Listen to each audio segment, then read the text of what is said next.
नमस्कार, plus news में आपका स्वागत है। मैं हूं आपके साथ राजकृष्ण। न डालते हुए तक की मुख्य हेडलाइंस पर। बीजेपी प्रदेश अध्यक्ष संजय जायसवाल का बयान, कहा पीएफआई और एसडीपीआई के गठबंधन को बरकरार रखने के लिए बनी नई सरकार। स्वतंत्रता दिवस के मौके पर पटना के गांधी मैदान में सुरक्षा कड़ी और 75 साल पूरे होने के उपलक्ष्य में 100 बंदियों को किया जाएगा रिहा। अब खबरें विस्तार से। बिहार में बढ़ती आतंकी गतिविधि को राज्य सरकार संरक्षण दे रही है, ऐसा हम नहीं कह रहे, बल्कि यह कहना है बीजेपी के प्रदेश अध्यक्ष संजय जायसवाल का। उन्होंने बिहार सरकार को घेरे में लेते हुए कई गंभीर आरोप लगा दिए हैं। जायसवाल ने कहा है कि पीएफआई और एसडीपीआई के गठबंधन को बरकरार रखने के लिए नई सरकार बनाई गई है। मीडियाकर्मी से बातचीत के दौरान संजय जायसवाल ने कहा है कि बिहार में लगातार कई घटनाएं घट रही है, चाहे वह मुंगेर का मदरसा ब्लास्ट हो या छपरा ब्लास्ट हो। बिहार में लगातार जिस प्रकार की घटनाएं घट रही थी, चाहे वह मुंगेर का मदरसा ब्लास्ट हो, चाहे भागलपुर का ब्लास्ट हो, चाहे गोपालगंज का ब्लास्ट हो, चाहे वह अभी हाल फिलहाल में छपरा का ब्लास्ट हो, यह एक पूरी बड़ी साजिश का नतीजा है, जहां पर कहीं ना कहीं सरकारी तंत्र इन्वॉल्व है। अभी अगर छपरा की बात करें, 20 दिन पहले ब्लास्ट होता है, 3 मंजिला मकान गिरती है, कहा, और 3 घंटे के भीतर एसपी साहब इस बात का सर्टिफिकेट दे देते हैं कि यह पटाखा का ब्लास्ट है। यह कौन हिंदुस्तान में फॉरेंसिक लैब है जो 2.5 घंटे के भीतर पटाखा का दे देती है? और अगर वह पटाखा बनाने वाला कारीगर था, तो मैं बचपन से हजारों घर घूम चुका हूं, मैंने एक घर में नहीं देखा कि घर के भीतर नीचे पक्के का तहखाना हो। यह कौन सा पटाखा का कारीगर है जो अपने घर में पक्के का तहखाना रखा था? एक साजिश के तहत इन सब बातों को छुपाने का प्रयास हो रहा है। पटना सिटी के विश्व कमान बिहार एक्यूप्रेशर योग कॉलेज में मेयर प्रत्याशी डॉक्टर अजय प्रकाश ने प्रेस वार्ता का आयोजन किया। प्रेस वार्ता के दौरान उन्होंने बताया कि 15 अगस्त को स्वतंत्रता दिवस के मौके पर भव्य तिरंगा यात्रा का आयोजन किया जाएगा। पटना के कारगिल चौक से पटना सिटी गायघाट तक यह तिरंगा यात्रा ऐतिहासिक होगा। क्या मकसद और क्या संदेश? देखिए, वर्ष 1947 में 15 अगस्त को स्वाधीनता संग्राम में असंख्य लोगों के बलिदान के स्वरूप हम लोग आज आज़ादी में सांस ले रहे हैं। हमारी भारत माता को आज़ाद हुए आज 75 वर्ष 15 अगस्त को पूर्ण होने वाला है। तो आज़ादी के 75वें वर्ष के अवसर पर स्वास्थ्य जागरूकता मिशन गाय घाट सेवा समिति द्वारा 75 मीटर लंबा तिरंगा यात्रा का आयोजन किया गया है, जो 11:30 बजे से शहीदों का प्रतीक पटना में कारगिल चौक वहां से प्रारंभ होगी। बाकरगंज, दरियापुर, मछुआ टोली, सैदपुर होते हुए नाइटी मोड़ और वहां से तिरपोलिया होते हुए गाय घाट पर इसका समापन 4 बजे होगा। इसमें शामिल सभी लोगों को सहभागिता प्रमाण पत्र भी प्रदान किया जाएगा। अब इस 75 मीटर लंबे तिरंगा यात्रा में क्या क्या अनोखी चीज़ें, विहंगम दृश्य देखने को पटना वासियों को मिलेगा। वहाँ हजारों की संख्या में देशभक्त, इस भारतवर्ष के नागरिक झंडा लेकर के, हमारा गौरव, हमारा शान तिरंगा झंडा लेकर के चलेंगे। बैंड बाजा, ऑर्केस्ट्रा और डीजे पर राष्ट्रगीत, राष्ट्रीय धुन और राष्ट्रीय गाना के आनंद लेते हुए वहां से आगे बढ़ेंगे। मुख्य रूप से कौन-कौन लोग शामिल होंगे बिहार से? घोड़े, ऊंट, सभी पर स्वाधीनता संग्राम के लोग भी उस पर रहेंगे। इसमें राज्य के कई राजनीतिज्ञ, न्यायमूर्ति, शिक्षाविद इसमें शामिल हो रहे हैं। स्थानीय सांसद, स्थानीय चारों विधायक, इन लोगों ने अपनी स्वीकृति दी है, जो जगह जगह पर शामिल होंगे। कुछ लोग कारगिल चौक पर शामिल होंगे और कुछ लोग गाय घाट पहुंचने से पहले 1-2 किलोमीटर पहले से यात्रा में शामिल होंगे और कुछ लोग कारगिल चौक से कुछ दूर तक चलेंगे। इन लोगों की है। साथ ही इसमें 20 राजधानी पटना से खबर है, जहां गांधी मैदान स्थित अपने आवास पर भारतीय जनता पार्टी के सुप्रीमो धनेश्वर महतो ने प्रेस कॉन्फ्रेंस का आयोजन किया है। इस दौरान उन्होंने मुख्यमंत्री नीतीश कुमार को प्रधानमंत्री मटेरियल बताया है। इस दौरान उन्होंने यह भी कहा कि मुख्यमंत्री नीतीश कुमार एक बेहतर प्रधानमंत्री बनेंगे। मौके पर उन्होंने और क्या कुछ कहा, आप सुने। भगवान है क्या? पहले अपने भविष्य के बारे में सोच ले, फिर किसी दूसरे के भविष्य के बारे में कहें, अपना भविष्य तो यही है कि पार्टी से निष्कासित कर दिए गए हैं और अब भाजपा की गोद में जिसके इशारे पे नाच रहे थे वहाँ पे चले गए हैं। बात रही बिहार के मुख्यमंत्री श्री नीतीश कुमार जी की, मैं समझता हूँ बहुत सही समय के ऊपर उन्होंने निर्णय लिया कि भाजपा से अलग हो गए। भाजपा अभी के वर्तमान के समय के अंदर यदि कहें कि भस्मासुर का काम कर रही है भारतीय जनता पार्टी की सरकार, श्री नरेंद्र मोदी की सरकार। इसलिए कि जो भी इनके साथ गठबंधन में जाता है उस पार्टी को समाप्त करने की कोशिश ये करते हैं, जिसका जीता जागता उदाहरण आप महाराष्ट्र अभी वर्तमान में देखा है, गोवा में आपने देखा, त्रिपुरा में देखा, कई ऐसे राज्य हैं जहां देखा, बंगाल में भी वही चीज़। मतलब ईडी का ऐसे इस्तेमाल ये कर रहे हैं, ईडी को निजी स्वार्थ के लिए भारतीय जनता पार्टी की सरकार कर रही है। दूसरी बात, नरेंद्र मोदी से लाख गुना बेहतर, लाख गुना की बात कर रहा हूं मैं, 1-2 गुना नहीं, लाख गुना बेहतर नीतीश कुमार देश के प्रधानमंत्री साबित होंगे। देश की जनता को उन्हें मौका देना चाहिए। भाई आपने, मैं देश की जनता से कह रहा हूं कि नरेंद्र मोदी में आपने जुमले के अलावा कुछ नहीं देखा है। नरेंद्र मोदी एक जुमलेबाज इंसान है, जुमले के अलावा कुछ नहीं है। बात करता है वो गरीबों की, लेकिन काम करता है अमीरों के लिए। बात करता है वो गरीब को हम अमीर बनाएंगे, लेकिन गरीबों का एक 10,000 रुपए का लोन नहीं माफ करता है, लेकिन 11 लाख करोड़ रुपया उद्योगपतियों का माफ कर देता है और उन्हीं से देश की संपत्ति बेचता है, भारत देश की। बिल्कुल 100%। और एक एक बिहार वासियों से मैं कहना चाहूंगा कि आप यदि नरेंद्र मोदी गुजरात के लिए जीते हैं तो आप बिहार वासियों के लिए, बिहार के लिए क्यों नहीं जिएंगे? यदि नरेंद्र मोदी सारे गुजरातियों को लाभ दे रहा है प्रधानमंत्री बनके, तो एक बारी आप अपने बिहार वासी, एक बारी नीतीश कुमार के लिए भी सोच के देखिए। निश्चित है, पूरे विश्वास के साथ कह रहा हूं कि बिहार के लिए नीतीश कुमार भी कुछ बेहतर सोचेंगे। बिहार ही क्यों, उत्तर प्रदेश के लिए भी बेहतर सोचेंगे और तमाम देश के लिए। नीतीश कुमार जब रेल मिनिस्टर थे तो मैंने देखा है कि रेल मिनिस्ट्री में पूरे हिंदुस्तान के लिए संपूर्ण क्रांति नाम की ट्रेन पूरे हिंदुस्तान में चली है, हर जगह चली है और पूरे देश के लिए नीतीश कुमार ने काम किया है। इसलिए नीतीश कुमार को मैं समझता हूं देश की जनता को और बिहार की जनता को तो पहले, सबसे पहले आगे आके उन्हें मौका देना चाहिए। और जो व्यक्ति नीतीश कुमार का विरोध करते हैं बिहार के, वो व्यक्ति मैं समझता हूं बिहार के विकास के लिए दुश्मन है, चाहे वो किसी भी दल के हो। जितने भी जी, बहुत अच्छा आपने प्रश्न पूछा है। जनादेश का अपमान भारतीय जनता पार्टी की सरकार कर रही है, ईडी के द्वारा, सीबीआई के द्वारा। एक चुनी हुई सरकार को ईडी के द्वारा डरा के, धमका के, उनके एमएलए खरीद के सरकार गिराने का काम यदि कोई कर रही है तो वो भारतीय जनता पार्टी की सरकार कर रही है। और वैसे भी भारतीय जनता पार्टी सत्ता के लिए किसी भी हद तक जाती है। आप देख लीजिए, चाहे हिंदू मुसलमान का दंगा हो, चाहे देश में मतलब किसी भी मुद्दे को देख लीजिए, तो वो भुनाने का काम भारतीय जनता पार्टी बाखूबी जानती है।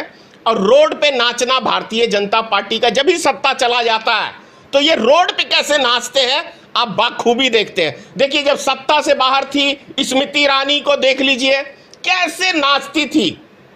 भैया, इतना अच्छा डांस तो कोई कलाकार नहीं करता था जितना अच्छा डांस ये सत्ता से बाहर जाने के बाद करते हैं। और सत्ता मिलने के बाद जिस महंगाई का ढोल पीटते थे ये, आज देख लीजिए 410 रुपए का सिलेंडर आपको 1200 रुपए का है। 2 करोड़ को नौजवान को रोजगार देने वाले प्रधानमंत्री जी कहाँ हैं? आज कहां गया स्विस बैंक का काला धन? होती है इनके ऊपर बात। तो मतलब साफ है, भ्रष्टाचार की जड़ भारतीय जनता पार्टी, महंगाई की जड़ भारतीय जनता पार्टी, गरीबों का दुश्मन भारतीय जनता पार्टी, देश के विकास का दुश्मन भारतीय जनता पार्टी, अमन शांति का दुश्मन भारतीय जनता पार्टी है।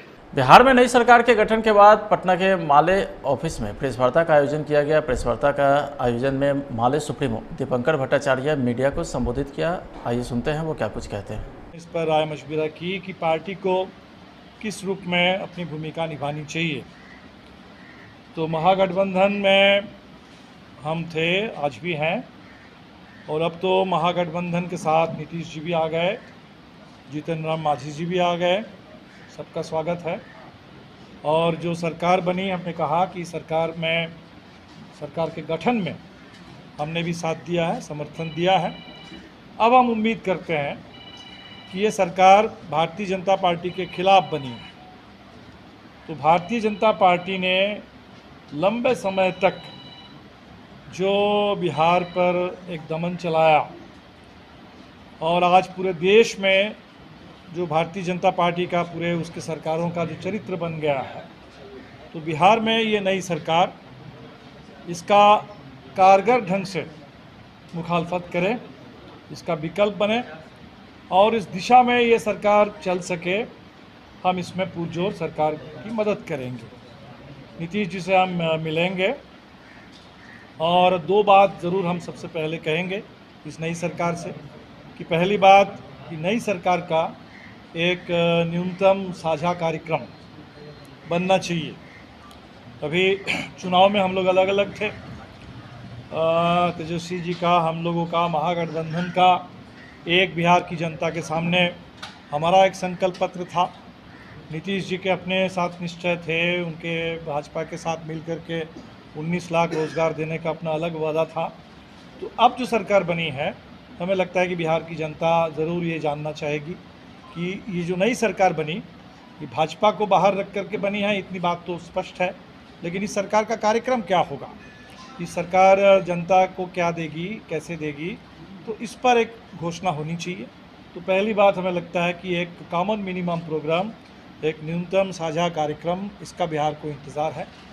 दूसरा, जो महागठबंधन, अब हम मंत्रिमंडल का क्या स्वरूप होगा हम नहीं जानते, लेकिन महागठबंधन में बहुत सारे दल हैं, तो हो सकता है कि सभी दल मंत्रिमंडल में शामिल न भी हो, लेकिन जो भी सरकार है वो महागठबंधन की तरफ से है और इसीलिए हमें लगता है कि आगे चल करके इस सरकार के नीति निर्धारण के मामले में, सरकार की पूरी भूमिका निभाने के मामले में, तो महागठबंधन के सभी घटक दलों के बीच में आपसी राय मशविरा, आपसी बातचीत, एक संस्थागत तरीके से एक उसकी प्रक्रिया बननी चाहिए।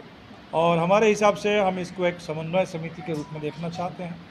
एक समन्वय समिति बने जो सरकार को चलाने में मदद करे और पूरे महागठबंधन का एक सामूहिक राय उस समन्वय समिति के ज़रिए बने। अपने बारे में हम लोगों ने जो सोचा है कि आज भारतीय जनता पार्टी को आप देख रहे हैं, भारतीय जनता पार्टी बुलडोज़र चला रही है। दोनों मोर्चे पर, सांप्रदायिक ताकतों पर, उनकी साजिश पर, हिंसा और नफरत के मुहिम पर कारगर रोक लगाई जाए। लेकिन एक बड़ा काम समाज के मोर्चे पर, जनता के मोर्चे पर, समाज के मोर्चे हमें करना होगा। और इस जगह पे हम समझते हैं कि भारतीय जनता पार्टी को कोई मौका नहीं मिले बिहार में किसी तरह के इस सरकार को डिस्टेबलाइज करने की और बिहार की जनता को गुमराह करने की, बिहार को अपने लेबोरेटरी के रूप में इस्तेमाल करने की। ये काम हम बाहर से भी करेंगे और सरकार से भी हम उम्मीद करेंगे कि सरकार इस पर काम करें।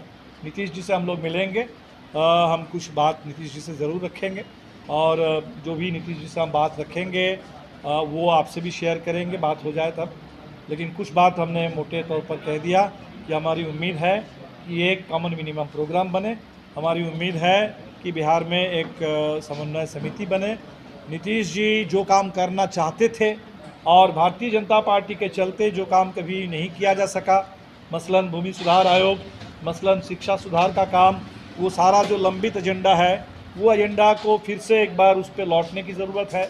और जो काम कुछ किया गया और जिसका बड़ा दुष्परिणाम पूरे बिहार के सामने आया है, जैसे हमने देखा अभी जो 15 अगस्त के मौके पर पटना के गांधी मैदान में झंडोत्तोलन किया जाएगा। हर साल की तरह इस साल भी झंडोत्तोलन में सभी राजनेता बढ़ चढ़कर भाग लेंगे। और आपको बता दें कि झंडोत्तोलन से पहले सुरक्षा व्यवस्था कड़ी कर दी गई है। पटना के एसएसपी और डीएम ने गांधी मैदान का निरीक्षण किया। निरीक्षण के बाद मीडिया को संबोधित करते हुए सुरक्षा के बात पर अपना बयान दिए। हाँ, जो पिछली बार कोविड प्रोटोकॉल के तहत प्रोग्राम हुआ था उसी तरह जो है इस बार कराने का निर्देश हम लोग को प्राप्त हुआ था। तो इसलिए आम लोगों की एंट्री नहीं है, लेकिन उनके लिए लाइव टेलीकास्ट उपलब्ध रहेगा। सूचना और जनसंपर्क विभाग द्वारा यूट्यूब पर, फेसबुक पर, ट्विटर पर सभी जगह इसका लाइव टेलीकास्ट किया जा रहा है। उसको घर बैठे देखा जा सकता है। और बाकी तैयारी हम लोगों की हो गई है। परेड की भी आज निरीक्षण हुआ है, रिहर्सल हुआ है। और इसके साथ 9 झांकियाँ निकाली जा रही हैं, जिसमें कि 9 विभागों के द्वारा विभिन्न विषयों पर झांकी का प्रदर्शन किया जाएगा। और बाकी सुरक्षा व्यवस्था जो है उसका हम लोगों ने इंतजाम कर लिया है, पुख्ता इंतजाम किया है, गांधी मैदान के अंदर भी और गांधी मैदान के बाहर भी। और बाकी अन्य जो हमारे सभी प्रमुख जगह हैं वहाँ भी हम लोगों ने हाई अलर्ट सभी लोगों को किया है। और 1 नंबर गेट से भी वीआईपी की सिर्फ एंट्री है, मुख्य अतिथि जो हमारे हैं। और उसके अलावा बाकी सभी लोगों के जो हमारे इनवाइटी हैं उनका गेट नंबर 10 से एंट्री है। जो मीडिया के हमारे मित्रगण हैं उन लोगों की गेट नंबर 9 से एंट्री है। और सबके लिए अलग अलग पार्किंग की व्यवस्था और अन्य व्यवस्था, बैठने की व्यवस्था सब कर ली गई है। उसका हम लोगों ने आज निरीक्षण किया है। अस्पताल भी यहाँ बनाया गया है। अस्पताल भी बनाया गया है और एम्बुलेंस भी रहेंगी। परेड के साथ हमारी 5 एम्बुलेंस हैं। और इसके अलावा सभी जो हमारे प्रमुख गेट हैं 4, वहाँ भी हम लोगों ने बनाया है अपना मेडिकल कैंप। और 4 एम्बुलेंस हमारी वहाँ भी रहेंगी। और 10 बेड का अस्पताल भी हम लोगों ने यहाँ बनाया है किसी भी परिस्थिति से निपटने के लिए। सर, वाच टावर तो हमारे जो परंपरागत रूप से वही हैं। और बाकी वाच टावर जो बने हैं वो साउंड सिस्टम के हिसाब से बने हैं, उनके लिए बनते हैं। और अस्थायी थाना गांधी मैदान के अंदर खुला हुआ है और पूरी तरह से यहाँ कार्यरत है। और सुरक्षा व्यवस्था को लेकर के पूरे हाई अलर्ट पर। रिहर्सल था स्वतंत्रता दिवस परेड का और इसमें फुल ड्रेस रिहर्सल किया गया है। उस दिन जो मिनट टू मिनट प्रोग्राम रहता है महानुभावों का और कब सलामी होगी, कब निरीक्षण होगा, उसका पूरा ड्रेस रिहर्सल किया गया है। हम लोग बहुत संतुष्ट हैं, बहुत मेहनत की हैं सभी कंटिजेंट्स। और इसके अलावा सुरक्षा को लेकर भी जो हम लोगों का है पर्याप्त इंतज़ाम है। ये जो फंक्शन होता है हमेशा संवेदनशील होता है। कोई भी डिस्ट्रप्टिव एलिमेंट इसको डिस्टर्ब करने का प्रयास करता है, क्योंकि इसमें फिर हेडलाइंस होती हैं। तो उसी के हिसाब से हम लोगों ने पर्याप्त सुरक्षा 3 टियर सुरक्षा की है। जो गांधी मैदान के अंदर की सुरक्षा है उसमें गांधी मैदान को विभिन्न सेक्टर्स में बांटा गया है। और गिरगांव में वरीय पदाधिकारी और दंडाधिकारियों की ड्यूटी लगाई गई है। जो प्रवेश द्वार है एक्सेस कंट्रोल के लिए सभी प्रवेश द्वारों को ईयरमार्क किया गया है कि कौन व्यक्ति, कौन महानुभाव, मीडियाकर्मी और अन्य पदाधिकारी कौन कौन से प्रवेश द्वारों से एंटर करेंगे। वहाँ पे हम लोगों का स्ट्रिक्ट एक्सेस कंट्रोल रहेगा, चेकिंग रहेगी, डीएफएमडीज रहेंगे। और जो गांधी मैदान के पेरीमीटर वाला एरिया है वहाँ पे हम लोगों की स्टैटिक प्रतिनियुक्ति, गश्ती दल और क्यूआरटी और हिट टीम्स रहेंगी, ताकि जो बाहर की व्यवस्था है, ट्रैफिक व्यवस्था हो चाहे विधि व्यवस्था हो, उसको नियंत्रित रखा जा सके। इसके अलावा जो भी इम्पोर्टेंट रेलवे स्टेशन हैं, हमारा बस स्टैंड है और अन्य जो संवेदनशील स्थान हैं जैसे कि हमारे गवर्नमेंट ऑफिसेज हैं और जहाँ जहाँ पे भी अन्य जगह पे सलामी होती है वहाँ पे भी हम लोगों की पर्याप्त सुरक्षा व्यवस्था बनी रहेगी।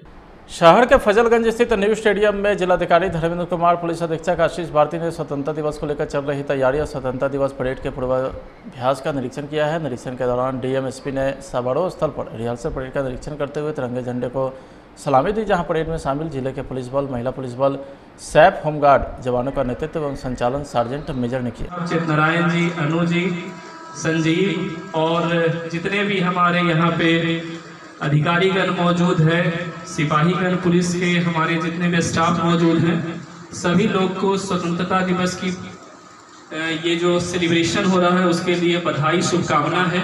और हम लोग का हम लोग का रिहर्सल आज का होता है वो काफ़ी ही महत्वपूर्ण हो जाता है और कहीं ना कहीं एक प्रकार से हम लोग जान जाते हैं कि उस टाइम का जो है शेड्यूल क्या होगा, मोड क्या होगा और उसके ही लिए ये जो है रिहर्सल रखा जाता है। और उसके बाद आप लोग को एक दिन का समय भी दिया जाता है। ड्रेस कोड में यदि कुछ समस्याएं हैं, ड्रेस कोड सही कर लीजिए, शू का पॉलिश वगैरह जो है उसको देख लीजिए। और भी कुछ इश्यूज होते हैं उसको देख लेना है। तो फिर एसपी साहब ने डिटेल से आपको जानकारी दे दी है। इस बार जो है मार्च पास नहीं होता है तो कुछ हम लोग को सिंपल सा दिखाई देता है, लेकिन फिर भी जो लोग यहाँ पर आते हैं वो बहुत ही ध्यान से बारीकी से आपको देखते हैं और जो आपके भीतर का डिसिप्लिन होता है, अनुशासन होता है, उसके ही हिसाब से राज्य सरकार के प्रति एक सोच बनाते हैं। यदि हमारा सभी लोग का हाथ एक साथ उठेगा, सभी लोग का जो है फुट मार्च एक साथ होगा, तो लोगों को लगता है डिसिप्लिन न सिर्फ आपके अंतर्गत है बल्कि सरकार के अंतर्गत है। और इस साल तो खैर हमारा स्वतंत्रता दिवस समारोह थोड़ा सा स्पेशल भी हो जाता है, क्योंकि देश जो है आज़ादी का अमृत महोत्सव मना रहा है। देश को आज़ाद हुए आज जो है 75th एनिवर्सरी है, उसका भी महोत्सव हम लोग सेलिब्रेट कर रहे हैं और उसके अंतर्गत जो है जिले में बहुत से कार्यक्रम भी हो रहे हैं। और बस सारी डिटेल जानकारी तो खैर मैं अपने संबोधन में दूंगा ही, बस आपको मैं इतना बता दूं कि जिले के लगभग हर घर में जो है झंडारोहण हो रहा है और पूरे देश में झंडारोहण का कार्यक्रम हो रहा है, तो सभी लोग इसके साक्षी बन रहे हैं। और इसके साथ साथ जो हम लोग का समारोह स्थल है वहाँ पर बहुत से इंतजाम होने हैं। डिस्ट्रिक्ट एडमिनिस्ट्रेशन की ओर से जो भी अधिकारी रिस्पॉन्सिबल हैं थोड़ा अच्छे से इंतजामों को देख लेंगे। संभव है कि रेनफॉल हो जाए, वर्षापात हो जाए और हम लोग का इतना अच्छा ग्राउंड ना रहे तो फिर हमारे नगर पालिका के पदाधिकारी फिर एसडीओ साहब इसको देख लेंगे कि कोई उस दिन दिक्कत ना हो। यद्यपि कि इस साल बहुत ज़्यादा मात्रा में कोरोना नहीं फैला हुआ है, लेकिन फिर भी राज्य सरकार का गाइडलाइन आया है कि जैसे विगत वर्षों में हम लोग का सेलिब्रेशन कोरोना टाइम में हुआ है, सेम उसी मोड में सेलिब्रेशन किया जाए। तो हम लोग बहुत ज़्यादा भव्यता इसको नहीं दे रहे हैं। स्टार्टिंग में हम लोग का जो शुरुआती बैठक हुआ था उसमें ये फैसला लिया गया था चाहिए और आप में वो गर्व की अनुभूति होनी चाहिए कि आप यहाँ पे परेड में भाग ले रहे हैं। ऐसा नहीं लगना चाहिए कि आपको कोई जबरदस्ती यहाँ पर ला करके खड़ा कर दिया। पनिशमेंट नहीं दिया जा रहा है, आपको एक मौका दिया जा रहा है कि भारत के स्वतंत्रता दिवस समारोह में आप परेड का भाग बने और या गौरवान्वित होने की बात है। तो ये आपके बॉडी लैंग्वेज में और आपके पोस्चर में दिखनी चाहिए। सभी के चेहरे पे स्माइल हल्की सी होनी चाहिए। आगे देखेंगे और जब वीआईपी आपके पास से क्रॉस कर रहे हो तो आई टू आई कांटेक्ट जब उनसे बनना चाहिए। ये सारी चीजें हैं, प्लस बॉडी पोस्चर आपका स्ट्रेट होना चाहिए। कई लोग अभी भी झुके हुए रहते हैं, ये सब चीजें नहीं हो। और साथ ही साथ जो हमारे प्लाटून कमांडर्स हैं उनको भी ये सभी चीजों को ध्यान देना है। कई बार हम लोग सिर्फ जो जवान होते हैं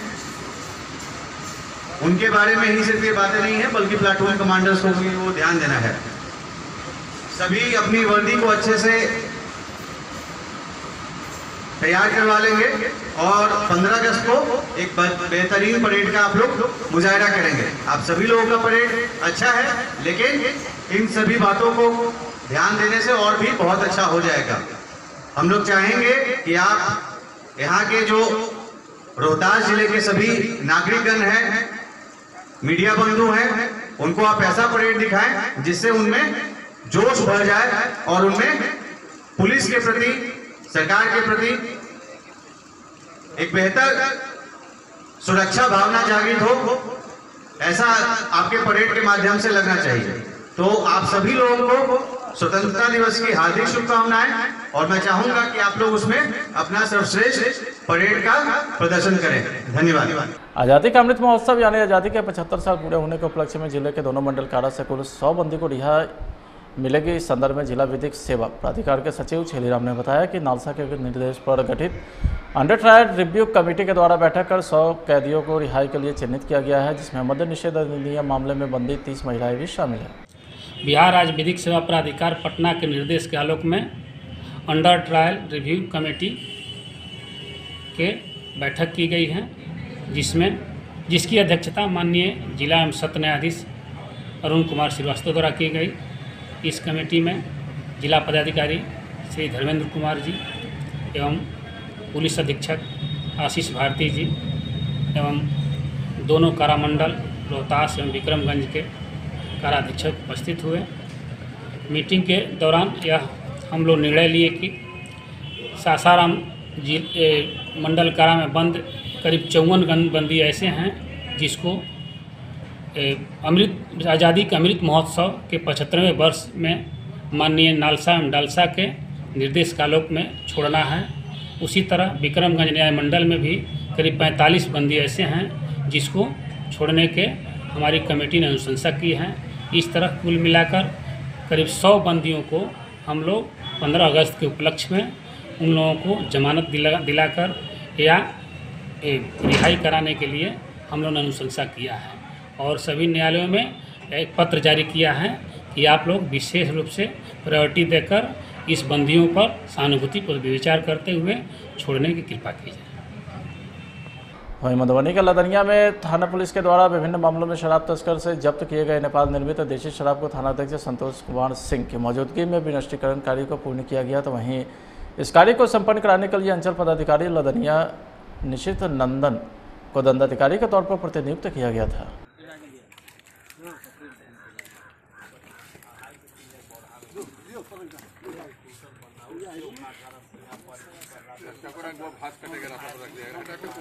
सासाराम के नालसा में सासाराम सिविल कोर्ट से तिरंगा यात्रा निकाली गई। जिला जज अरुण कुमार श्रीवास्तव के नेतृत्व में यह तिरंगा यात्रा सिविल कोर्ट से निकली और फजलगंज होते हुए पुरानी जीटी रोड से गुजरी एवं जिला विधिक सेवा प्राधिकार के कार्यालय के पास आकर समाप्त हुई।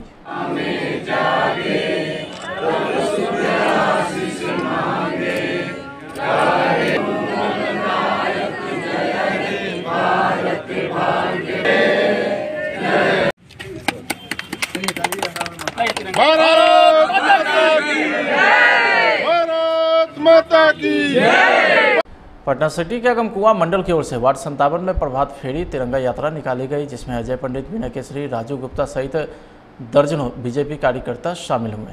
नहीं, यह कार्यक्रम पब्लिक में स्वतः स्फूर्ति के तहत हो रहा है। हम लोग आज अपने वार्ड नंबर 57 में जो प्रभात फेरी तिरंगा यात्रा कार्यक्रम किए हैं, हम लोग का संख्या जिस एरिया से जाते गए लगातार बढ़ता गया। पूरे पब्लिक का जन समर्थन मिल रहा है। पब्लिक में एक उत्साह है, एक जोश है। आजादी का 75वां स्वतंत्रता दिवस हम लोग मना रहे हैं, अमृत महोत्सव मना रहे हैं। एकदम माने पूरे जनता में, आम जनता में यह जोश और उत्साह के साथ मनाए हम लोग। अब पूरे सुबह सुबह प्रभात फेरी कार्यक्रम किए जिसमें लोगों को बहुत सहयोग मिला। इलाका से भी गए लोग, उसमें काफिला मेरा बढ़ता गया। हर जगह जोश में लोग भारत माता की जय, वंदे मातरम का नारा लगाते हुए पूरे क्षेत्र में हम लोग भ्रमण किए हैं। कदम बढ़ता गया। जी, क्या कुछ कहेंगे तिरंगा यात्रा पर? यही कहेंगे सर कि जो प्रधानमंत्री के आदेशानुसार जो भी था तिरंगा झंडा के संबंध में, तो हम लोग उनका सफल को संपन्न किया। अब आगे भी हम लोग इस तरह का कार्यक्रम बढ़ाते रहेंगे। ये हम लोग मिलकर के प्रधानमंत्री के आदेशानुसार सबसे पहले तो कल हम लोगों ने हर घर तिरंगा बांटा। आज से हर छत पर तिरंगा लगवाने का कार्य प्रारंभ कर रहे हैं। उसी के तहत आज हम लोगों ने प्रभात फेरी निकाली, जो नवाब बहादुर रोड, नीमची भट्टी, गुलजारबाग, शादीपुर, मीना बाजार, तुलसी मंडी, अगमकुआं भ्रमण करते हुए वापस गुलजारबाग होते हुए ये नीमची भट्टी पहुंचे। वहाँ अपना कार्यक्रम को समाप्त किया और बहुत बढ़िया रहा। तिरंगा जुलूस आगे बढ़ता गया। सैकड़ों के संख्या में हम लोगों ने घूमा और अभी से हम लोग हर घर तिरंगा लगाने का कार्यक्रम। सासाराम के सिविल कोर्ट में राष्ट्रीय लोक अदालत का आयोजन किया गया। इसके लिए विभिन्न अनुमंडल सहित विभिन्न कोर्ट में कुल 12 बेंच का गठन किया गया, जिसमें विभिन्न सुलहनी मामले का निपटारा भी किया गया। के साथ ही जिस राष्ट्रीय लोक अदालत